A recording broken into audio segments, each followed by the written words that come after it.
They say every human life is a story, but not every story gets a final chapter. Some stories stop mid-sentence. This is one of them. He used to wake up every morning at 5:30 a.m. Not because he loved mornings, but because dreams were expensive. His alarm tone was the same for 5 years. A soft piano sound. It was the first promise he made to himself every day. Don T. Waste this one. He shared a tiny room with peeling paint and one flickering bulb. A mattress on the floor. A table with scratches from years of writing late at night. And a mirror that reflected tired eyes, but stubborn hope. Everyone around him thought he was just trying, but he knew he was becoming. At night, while the city slept, he studied business videos on borrowed data. He wrote plans on paper because he couldn't afford a laptop yet. He practiced speeches to an audience of walls. He imagined a future where his mother wouldn't say, "Manage with this," anymore. He was almost ready. One evening, his friend asked him, "Why do you stress yourself like this?" He smiled and said, "Because I don't want my life to end where it started." That sentence stayed with him, because it was true. 3 months later, he finally got the call. A small company wanted to interview him. Not a big job, not a miracle, just a door. He ironed his only good shirt, the one he saved for important days. He cleaned his shoes with water and tissue. He stood in front of the mirror and whispered, "Don't fail me today." For the first time in years, he didn't feel like surviving. He felt like arriving. He left home early, too early, because hope makes people impatient.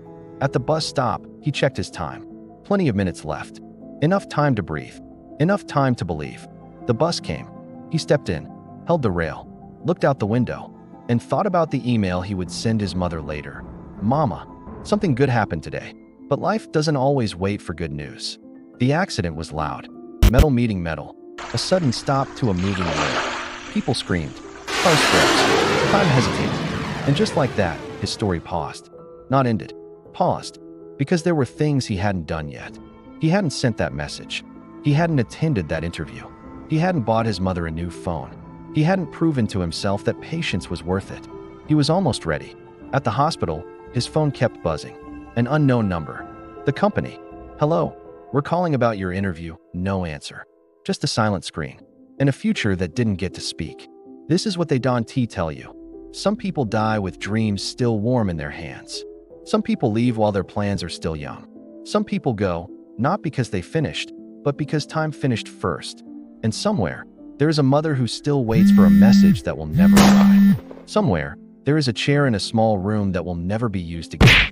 Somewhere, there is a life that was almost ready. Maybe that's why unfinished stories hurt the most. Not because of how they ended, but because of how close they were. Close to change, close to peace, close to becoming. So if you are still breathing, if your story is still moving, if your dream is still whispering, please listen. Don't say tomorrow too often. Don't assume time is loyal. Don't postpone your becoming. Because someone out there was just like you, and their story didn't get a next page.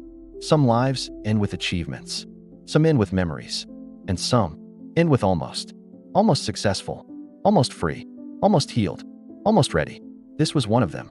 An unfinished human story.